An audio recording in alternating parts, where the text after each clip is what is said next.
All right, so we're now starting the second part of the event, the exciting one. We have 5 startups. Few ground rules before we begin.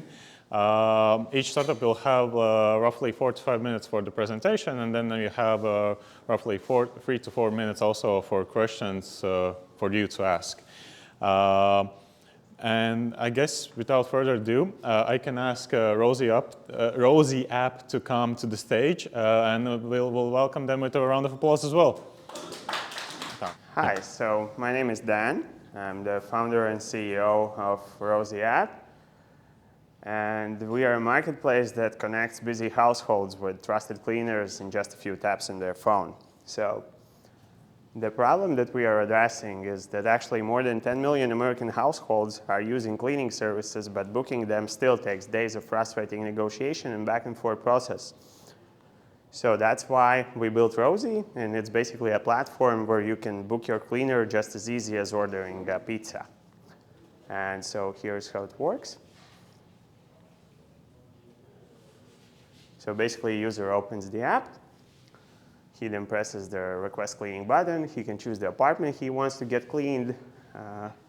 Then after that, he can select all the necessary extras, for example, like after party. Then choose the date and time, and then search for the available offers. And when the best offer comes in, he can basically choose the cleaner based on price, reviews, and ratings. So he then presses the select button, accepts the offer, and makes a safe payment in the app. We are currently operating on a revenue share business model, and we have already built this project and launched it already in Malta. Sorry. We have already built it, and we beat the competition with real-time cleaner availability, where mission is to eliminate all the negotiations between the sides. So customers receive already confirmed offers with final price up front, and they can also choose from multiple cleaners, and the user experience is fully focused on cleaning itself without any other unnecessary distractions. So we have already launched. 1 year ago, we launched in Malta. We have completed more than 4,000 orders already. Our customer acquisition cost is about 50 euros. We're growing about 20% each month. Our retention rate is about 30% as well. Average order value is about 60 euros. We take 25% from each order, which translates to about 15 euros. And our LTV to CAC ratio of user books once per month is about 3.6 times. Our annualized revenue run rate is about 330K into GMV. And yeah, right now we're taking this experience and going to the United States of America. So we are targeting 36.5 billion residential cleaning market, which is expected to grow by 6.2% every year. And there's no clear established leader in the market yet. 67% of Americans are willing to outsource cleaning services, but yet struggle to do it. And we have built our GTM strategy, and it means that we will start with Tampa, Florida. It will be one mid-sized city. And the plan is to first build strong supply side using grassroots efforts like Craigslist and Indeed.com, local communities, Facebook groups, and to spend as less money as possible. And then only after that, launch digital marketing campaigns, collabs with gamers, influencers, Meta, Facebook, and stuff like that. So after that, we will work on retention. We excellent rebooking flows and good quality service. And after that, we will optimize our KPIs, expand to surrounding areas of the Florida state, go to Miami, and then raise our next round and scale to other states as well. So why we choose the Tampa? First of all, there's favorable gig economy laws. That means that operating marketplace is very safe with no risks of being classified as employers to those cleaners. Second, there's lower competition from existing competitors, and there's affordable labor with strong margins, which means that cleaner hourly rates are about $15 to $17 per hour, which means that our order price will not skyrocket. And lastly, there's very high demand and also lots of short-term rental hosts like Airbnbs and Booking.com hosts. So if we look at our competitors, the two main ones are Angie and Thumbtack. We have identified those as old school marketplaces where payments are made actually outside of the app. So basically, they only connect the customers with the potential leads and everything else happens outside. TaskRabbit is multi-service, complicated platform where the booking itself is just the start of negotiation process, while in Rosie it's already the end. And Handy is an old school platform which was acquired by Angie in 2016 for about $100 million and still takes 60% from cleaners' wage. And cleaners are very unhappy to work there, and clients have no choice of selecting the cleaner in the platform, so they basically don't know who will come to their house when they book with them. And we are the only product that solves this pain with live, already confirmed offers, multiple choice, and fully focused user experience while letting the customers choose the cleaner. And the team behind this project is me. I'm the co-founder and CEO. I'm a 2X founder. I have built my own advertising agency, scaled it to almost $1 million in revenue. And my co-founder, Alex, is our CFO. He has more than 20 plus years in business. He started working and building businesses in 13 years of age. So basically, he has built already like 4 to 5 businesses and in e-commerce, logistics, real estate, and apartment sales as well. And our technical founder, Ed, is the guy with 15 plus years of IT experience, and he's responsible for the technical side of the project. More to that, I just landed from San Francisco, and we have already agreed that Dirk Graudinch will be our advisor. He has a successful exit from Twilio, which is a publicly traded company valued at more than 20 billion right now. And we are moving forward and raising our round. We're raising 1.8 million to expand to United States. The goal is product refinement. We want to launch in this one US city and hit the 130K monthly recurring revenue and then raise next round. We already have soft commitments from multiple funds. First is we are currently in touch with Outlast. They're basically interested in participation into the round if we find a lead investor from United States, where we also are currently in negotiations. Also, we are in the final round of P2S.VC investment program, which is an American-based investment program with 4 reputable funds in the cap table. So if you guys believe in us and if you find this project interesting for your future goals, I think it's a very good opportunity. And we expect about a 200K from angel investments as well in this round. So we would be happy to talk it further if it fits your interest. So yeah, thanks. That's Rosie. Thank you. I have a question. What do you need 900,000 for product development? If it's already something that you kind of already have launched in one country, which is Malta, it's working, but...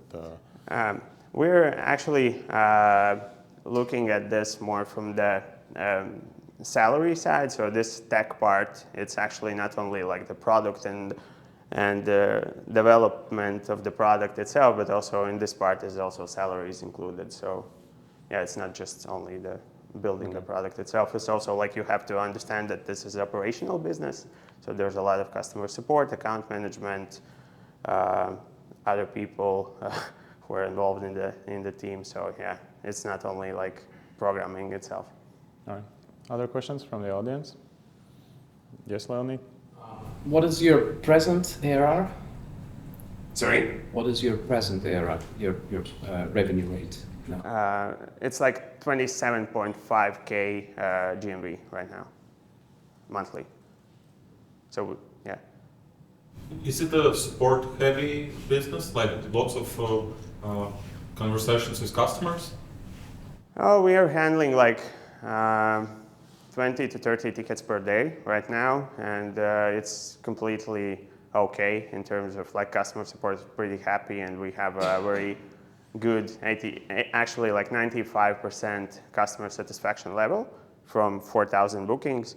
So we're doing pretty well, and customers are happy. So yeah, we're just managing that well. One more question from the audience. Yes, Hans? You are going directly to United States. Why are not landing somewhere in Europe as well?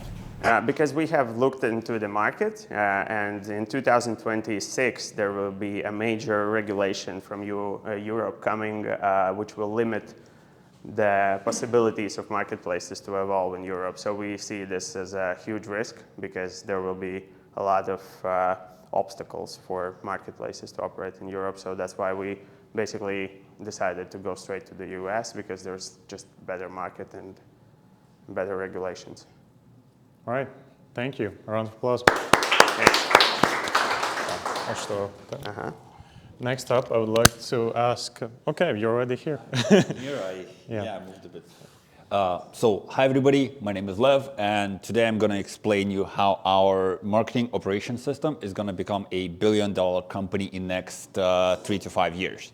So first things first, as Arne Sozels, I already put it today, the marketing market is massive. It's about to reach $1 trillion in the next year or the year after that.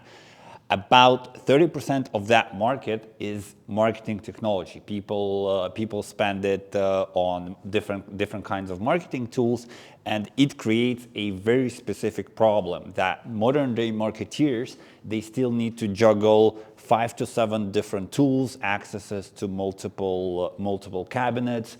A lot of information is lost due to inefficiencies, due to unsustainability of sort of supporting so many different platforms at once.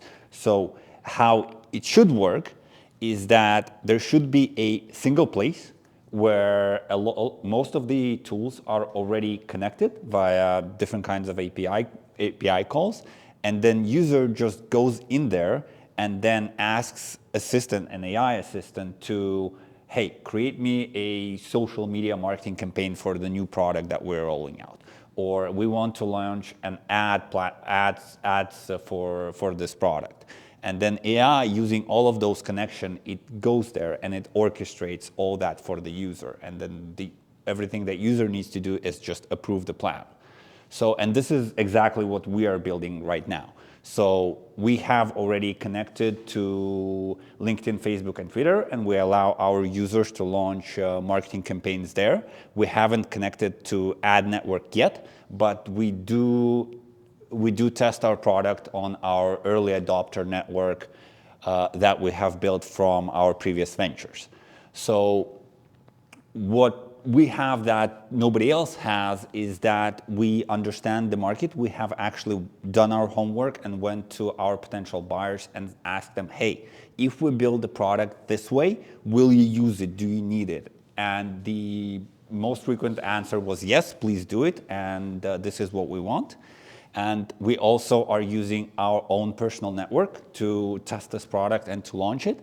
And we also have built already a pipeline that we're going to deliver a ready-made product to. So the business model is very, very simple. So we allow users to register with the simplest subscription model, which opens them access to a certain amount of AI tokens. As they run out of those AI tokens, they're usually charged around $0.01 per token. But yeah, bear in mind that our margin on those tokens are about 3 times.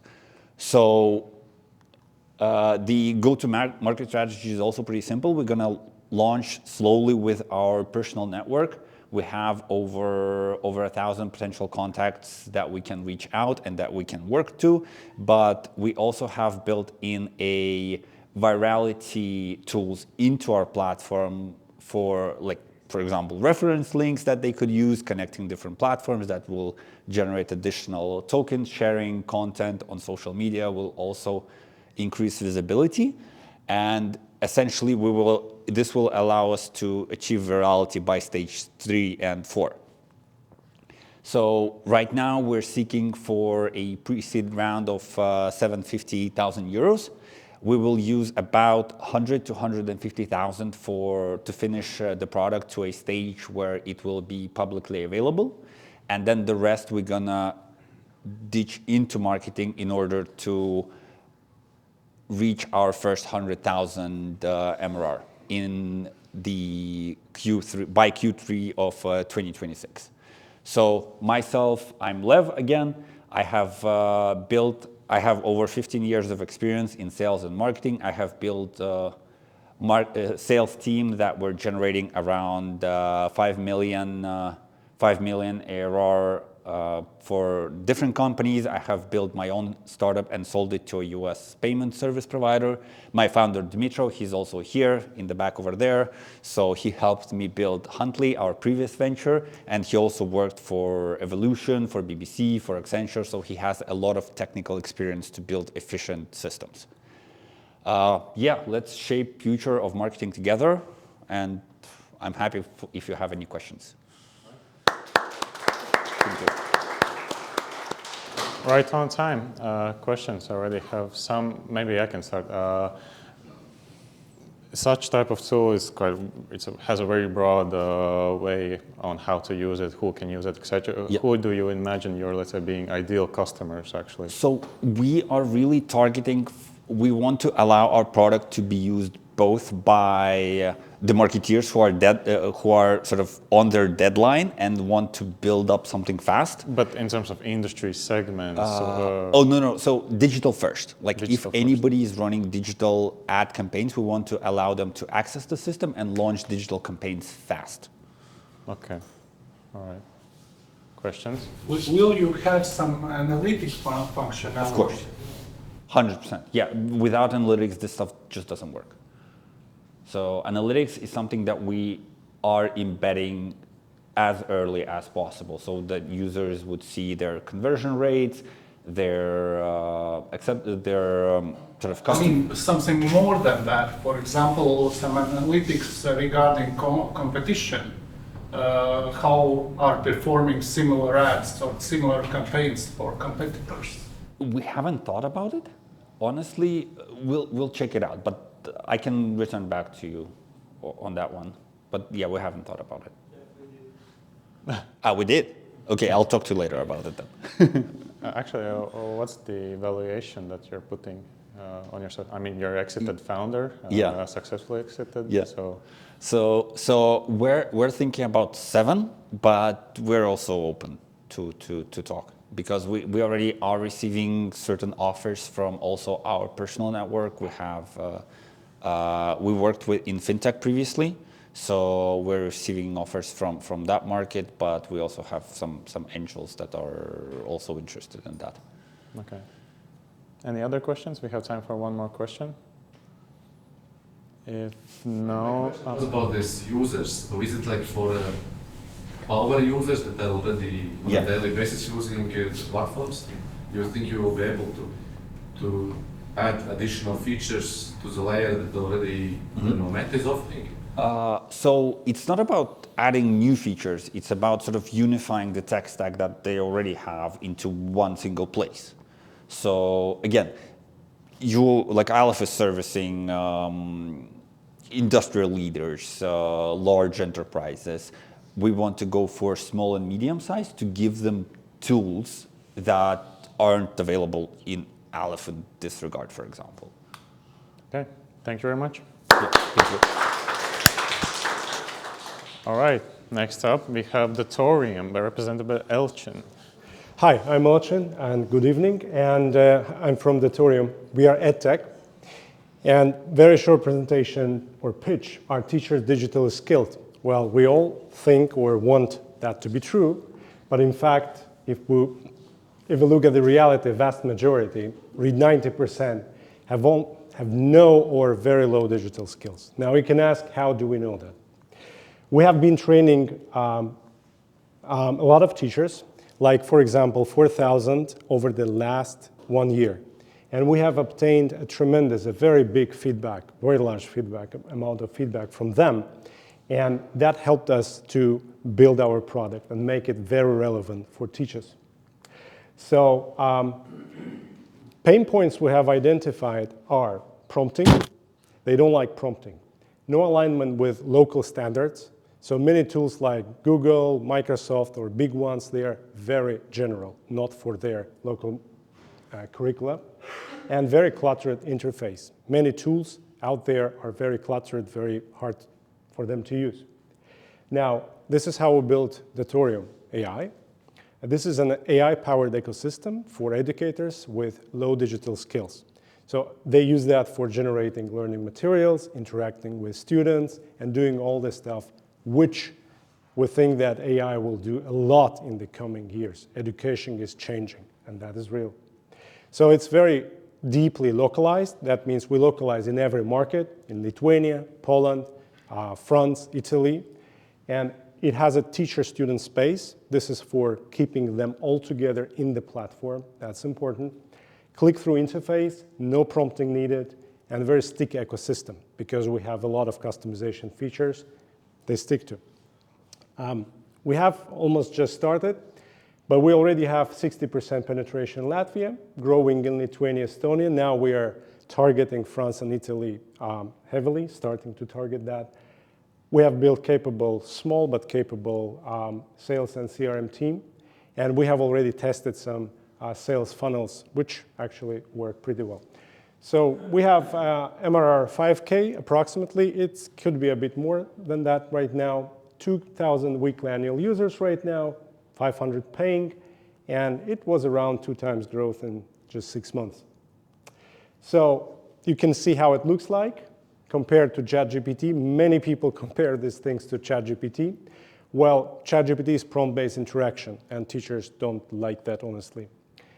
We have built click-through, simple, intuitive interface, and when they open our app, they see what they love the most: their subjects, their classes, their topics, and their learning outcomes. And they click through, and the rest, our app does everything for them, generate whatever they need. Quick comparison. It's very highly native and localized, very easy to navigate, precisely localized for every country. It is compatible or compliant with EU AI Act and other GDPRs and so on. And the pricing is approximately 2 times, the most expensive plan we have is 2 times lower than ChatGPT, but you can go as low as 5 times than ChatGPT. Global education market, AI in education is huge, actually. It's 8 billion estimated, and it is growing pretty fast. Yeah? So because it is a very natural place where AI is applied, and we think that AI will be applied just exponentially in education. We are lucky to be there, but of course, we are interested in addressable market. Very simple, in very simple terms. If we are targeting 2-3 customers in every 500 school. That is a size of Latvia. So by covering that, we reach 10,000 paid subscriptions, which is translated to 1 million ARR in around 2-3 years. That's the target. So GTM strategy is already here, and we are already working with this scheme. We work both B2C and B2B. B here means like private schools and plus government schools. So we get free tier users. We use heavily email marketing, Facebook, Instagram. That's what works there. We're using Pipedrive post hoc for CRM and analytics. Then we split the pipes into B2C. B2C, we offer very sweet essential plan, which is $3.99 per month, very hard to refuse. And then we optimize the platform to convert them, to nudge them to go to the pro tiers. Of course, B2B is done by already B2B channel, right? Direct sales, bulk discounts, and this is what works actually quite good. So here is me and Angela. We are actually 8 plus 6 actually. We are managing 6 people. So we are experienced both in corporate sector and in education, both, plus in technology, and we are leveraging all that in this very good project. Our ask is from from LatBAN is 120K for the first year, and we prefer an investor with a B2C, B2B SaaS experience. The split is very simple. We now prioritize marketing. That's why we have to spend on marketing and sales. That's email campaigns and increasing distribution network, plus 60% development.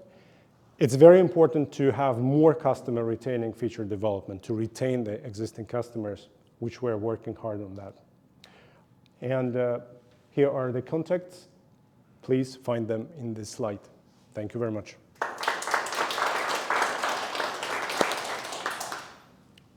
Okay, I'll start with the first question. So you have 60% penetration in Latvia, but only 500 are paying. Can you elaborate more on that? How can you turn, let's say, free users into paying users more? Yeah, that's good. So 60%, so Latvia is our home market. That's why we have the highest here. 60% here means we have 60% of teachers using this platform or have used, like registered in our platform, right? So actually we are converting, in Latvia we're working more B2B, like towards schools, and that is the way we are going. So if schools buy, then the private persons, they don't buy already because schools already bought for them. That's how we work on that, right? So this conversion. But in other markets, we are mostly now doing B2C, except Lithuania, Poland, where we do also B2B. And then this is the way like we work with them. So conversion works like, if they go into that, we work with discounts. So for example, we do like heavy discount for the first month, right? This is how we get them into the platform, and then we try to retain them in the platform. Okay. How many schools? You're saying 500 users per schools. They are from around 800 schools. Around. No, sorry. No, you're talking about the total users we have from around 800 schools in Europe. Paying users. I don't remember exactly, but it could be around 80 to 100, I think, schools. These are in Latvia? No, not only. So we have most customers right now in Latvia, but we are growing now in Lithuania, quite fast in Lithuania, so Poland. And now we have already launched campaigns in France and Italy because they need more localization. I mean, they want everything in French and Italian. Is the name Datorium comes from dators? Yes, exactly. We haven't tested the name yet, like how the name works there, but Datorium associates very good with the data and auditorium. So it is international, nothing to worry about that. And actually, we have our main business, which is Datorium. We are covering 100 around schools in Latvia and selling them because there is a lack of teachers, and we sell them replacement teachers, hybrid online. This is our main, and this is a bootstrap project, which is AI part of that, which we probably will spin off. All right, we're out of time. Thank you very much. Thank you. A louder round of applause to the guest from Tallinn coming here. Thanks. Yeah, hi everyone. Nice to be here. Emil's, if you're going to time it and I'm over 5 minutes, then the thing is that I was coming here with a bus, and then I had planned 5 hours to practice fully, but then there's a lovely British couple in their early 60s traveling through the Baltics, and then as I'm practicing this slide, and the gentleman starts puking heavily. So as I'm like a more younger dude, and I had to get some water. We got some plastic bags with the wife, and eventually he ended up feeling better, only for us to reach Riga, and then his wife reminding him that we're here to just go to transfer to Vilnius. So that was my experience on the bus. But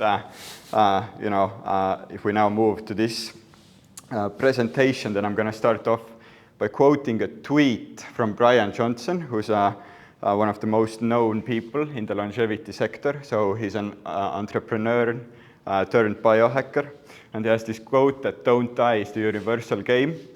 Every human plays every second of every day."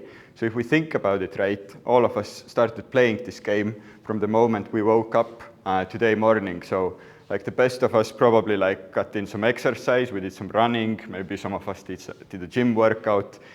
Hopefully we ate healthy, right? So we ate something with like whole components to feel good. And probably as like one of the best longevity indicators is a happy marriage, then I hope the guys in the audience, as females tend to be way more wise, you actually like made your wife coffee in the morning and told them that you're gonna make some angel investments again today. So, but if we move forward with the slides, then yeah, as like apart from all of our efforts, the modern world is trying to kill us on a daily basis. So we're, our human body and mind is under constant stress because the food we eat contains way less nutrients than ever before. We're in constant dopamine overdrive. Carcinogens are in the air, so we're breathing them in. We're in extreme sleep deprivation. And probably among all of us in this room, we've consumed at least like, a few dozen plastic card, like debit card worths of plastic already this month into our bodies. And this leads then to the development of functional health issues, right? So, for example, insomnia, anxiety, fatigue, brain fog, skin issues, depression, hair loss, low immunity, and so on. So it has a very net negative effect on our perceived experience of life. And then as the medical system is super overwhelmed, people have started to monitor and analyze the data on their own. So they're using products such as Oura, Whoop, Function Health in the United States. Also, Oura and Whoop released their blood testing services last month in the US. All of these three companies combined are worth over 15 billion in total market cap, and they're growing extremely fast, so the trend is clearly there. And then after they've analyzed and gathered the data, they move to the solution part, which in current form, the easiest access solution is supplementation. But they face the problem of choosing between the form factors of multiple jars and single capsules, which can be extremely overwhelming. Or there's a new form factor on the market, which is you just take a scoop of powder, mix it with water, and then you drink it. And that's AG1, IM8, but they're very generic and they contain low doses of everything. So there's this one for all approach which doesn't work. But they're, again, extremely fast growing. This IM8 has crossed 10 million monthly recurring revenue in just 11 months after launch. And then if we move forward with a slide, then this is where we come in. So we're the world's first fully data-based, personalized powder supplementation. We pull in your blood test data, we pull in your wearables data, and you also answer a questionnaire, and we put together a powder that contains all the vitamins, minerals, and adaptogens, with each being dosed personally based on your data. So by consuming this every morning with half a liter of water, you can achieve the most enhanced physical and mental performance through good gut health, improved sleep, lower stress, and so on. So the key idea is that your body is in the most optimized state because we take care of all the biomarkers through this personalized supplementation powder. So we're going to charge $149 a month. In the States, we produce 70% gross margins because we're going to produce the powder on our own, unlike our competitors. AG1 is using third-party producers, and there's a lot of growth potential as AG1 is around 700,000 paying subscribers, then reaching 10,000 in the first year of operations should be very doable. And we're going to target as our ICP the finance sectors, the so-called finance pros, because they're highly stressed. They're in extreme optimization culture, so they're looking for the lowest effort, most high impact solution, hence like they use cocaine, for example. They're extremely well compensated, so they can pay for it, and they have herd mentality. If you've seen the memes, then Patagonia vests are a thing. So if you basically achieve certain status, all of them start using the product, and it becomes a status symbol. So we're going to prototype for the first 100 customers manually. We're going to just get the warehouse be FDA compliant, but we're going to do it fully manually, and then we're going to scale the production step by step by adding existing manufacturing equipment, while at the same time engineering a custom machine. That's going to be our proprietary hardware to actually produce the customized supplementation powder. So this kind of machine doesn't exist at the moment in the market, and it gives us moat because like it's not easily, you can't copy it easily, and you need to do extremely good branding on top to actually get to the consumers later on as well. With our co-founder Johannes, we've known each other for 17 years. We started grade 1 together at Tallinn French School, and we also scaled the first business which we built, where this idea evolved from, based on customer feedback, to 100K total first year revenue, where we built basically like a blood test data turned into personalized supplementation protocol. And you can, on the next slide, we can see it as well.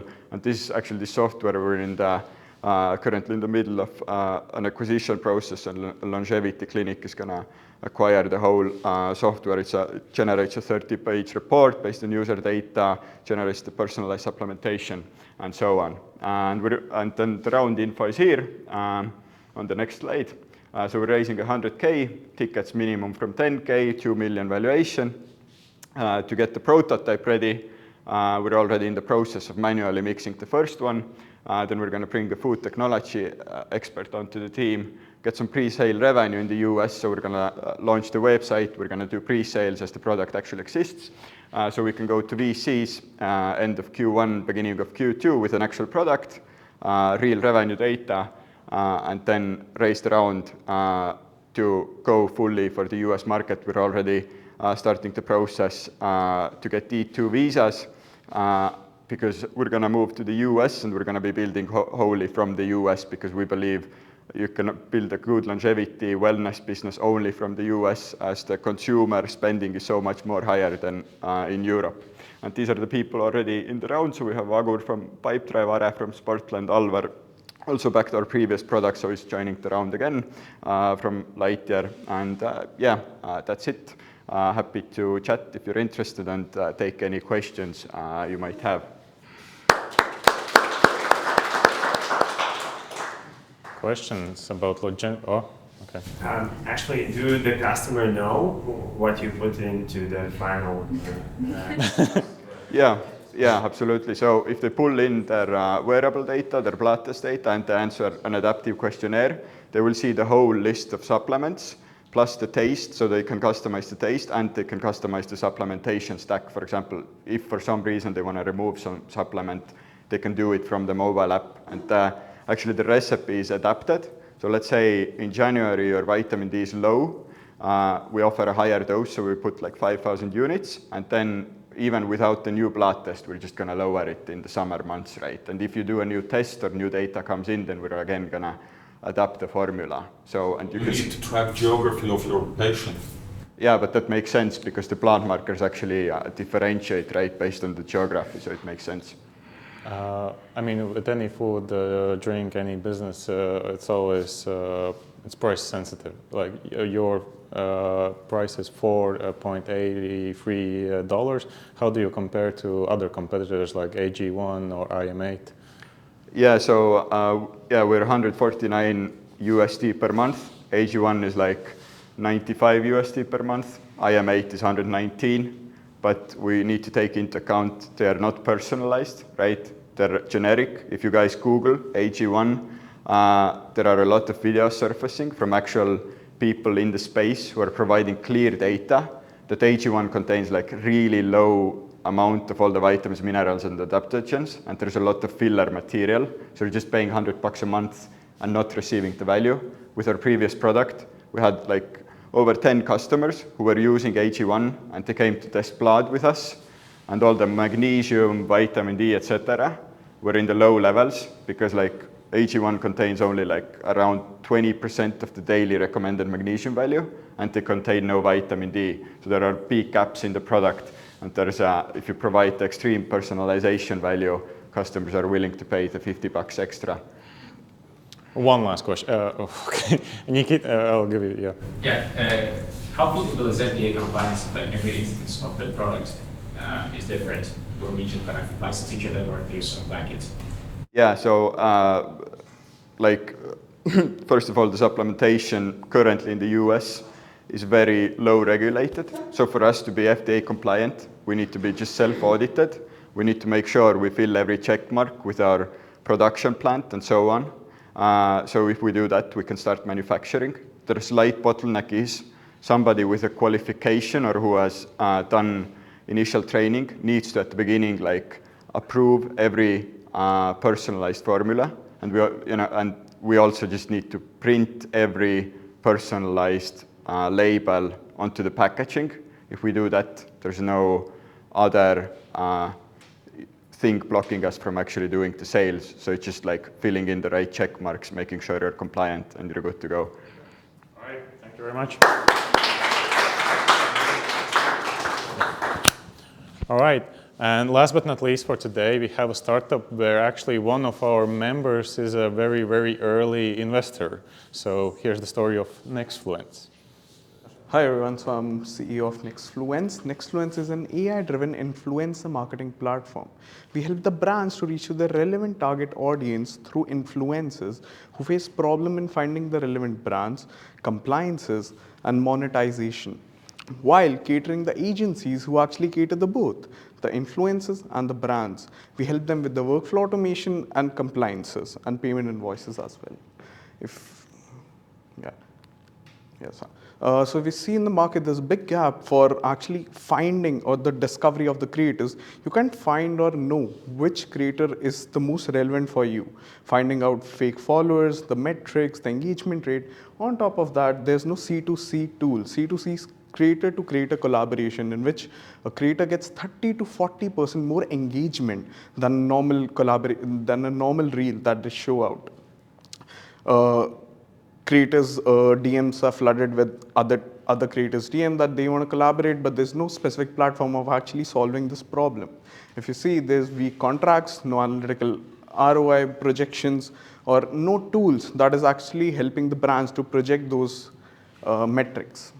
For the brands in agency, you can see there are poor discovery, inefficient ROI tracking process, and there's a lot of hurdles for the brands to actually look out for those creators. If you see, Nextfluence is actually giving a platform on which you can find the most relevant creators. You can make contract, invoices, payments at the same time.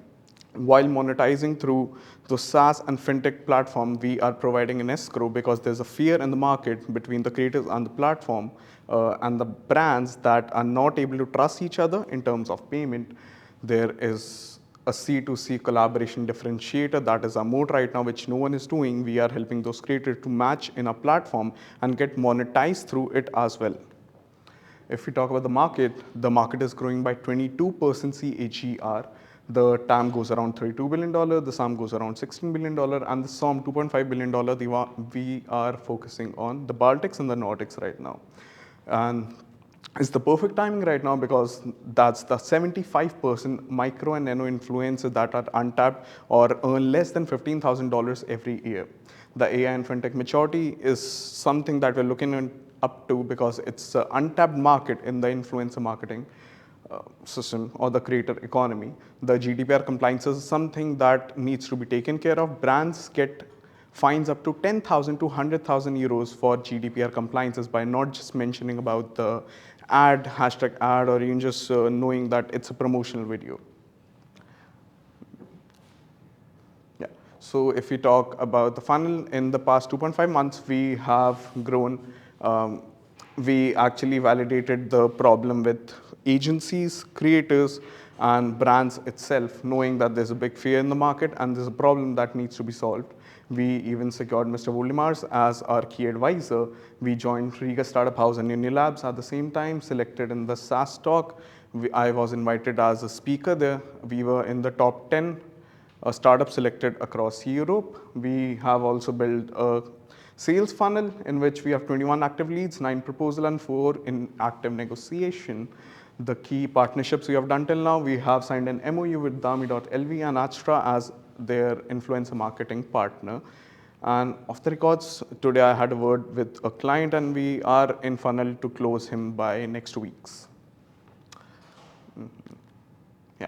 So if we talk about a business model, we are planning to create a subscription base and a transaction fee based business model in which we would be offering the creators with a subscription of €9 only.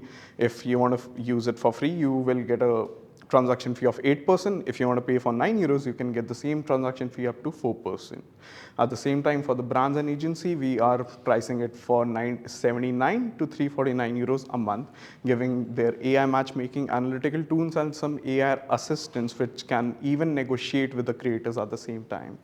We are projecting the first year for €720,000, going up to exponential growth. If we talk about our competitors, no one is actually doing the C2C collaboration, which is the main moat in the market. The embedded fintech, that is also not being done anyone, because there have been a lot of gaps in the market for the fintech specifically. The micro and nano focus that people are still leaving behind. The EU compliances, GDPR, that's also built-in system in the next ones as it is. Our defensibility mode goes around C2C collaboration, the compliances, fintech, and the Baltic start that no one is focused on the Baltics right now. If we talk about our GTM, right now we are planning to launch a small feature, the C2C collaboration, by the first week of December, projecting around 150 creators and 25 businesses. Our partnerships and our funnel or the network we have till now. On the second phase, we are looking to launch the full-fledged platform we are looking to do that could get us around €10,000 MRR. And on the third stage, we are looking to hit 100K MRR through expanding in the Nordics, capturing the Baltics, and moving forward with some other AI features. If we talk about the team, that's me, Harshal. I handle the daily operations, the marketing, and the sales funnel. The CTO, Sarvesh, he is an exited founder. He is also the head of innovation of 8 State Ventures and made some AI analytical models. He handles the tech and operations with me. If we talk about Gaurav Singh, he is our mentor. He has raised $280 million. He is in the AI ecosystem. He's also C-level executive from a billion-dollar company. Mr. Voldemars, he's our key advisor. He is also committing us with an amount, and we are in the paperwork to get our first commitment. Liva Parkuna is also our mentor, who is helping us, and all our mentors are giving their valuable hours each week. If we talk about the part 2 profitability, we are projecting 728K, a net profit of 362,000, and we can project up to 1.2 million ARR by the end of the year. We have taken 3 cases. The worst goes up to 364K, base that's the 728K, and the best that goes around 910K.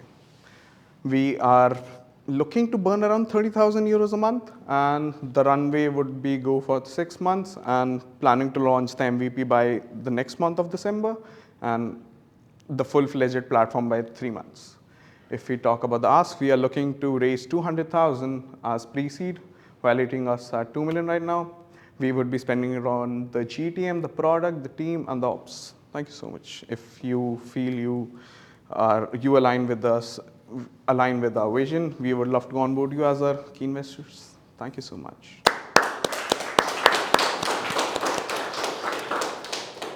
Maybe a question about the fundraising. You mentioned you are burning 30,000 a month, which would put your runway at 6 months. So if you close the round, you have to open pretty much a new round straight away. The burn actually goes for the 6 months. That is, we'll be burning and earning at the same time. So by the 7th month, we are profitable. We would be able to sustain the round till the next 18 months. 18? Yeah. All right. Other questions from the audience? Questions. Actually, what markets are you starting with? We are right now focusing on the Baltics, and then planning to move to Nordics, and then the bigger markets like Germany and France. Okay, all right. Are you operational now? Yes, I am running an agency in Latvia. That's the reason we are closing some clients and trying to get some deals. The platform is something that I'm planning to launch, and the first feature in December. Okay. We have time for one more question from the audience. Question. If How's the agency doing? So, clients for the agency are there? So the agency, we just started with the platform, like the platform is still need to be launched, and we are trying to close some clients. We are in active negotiation with those. We have got those 2 collaborations with 2 key partners, and we are still in the funnel to close a client. All right, thank you very much. Thank you. All right, it's been a long day. Thank you very much for your attendance. Thank you very much to our speakers and startups. And we will see each other hopefully on 11th of December, and have a nice rest of the evening and good luck.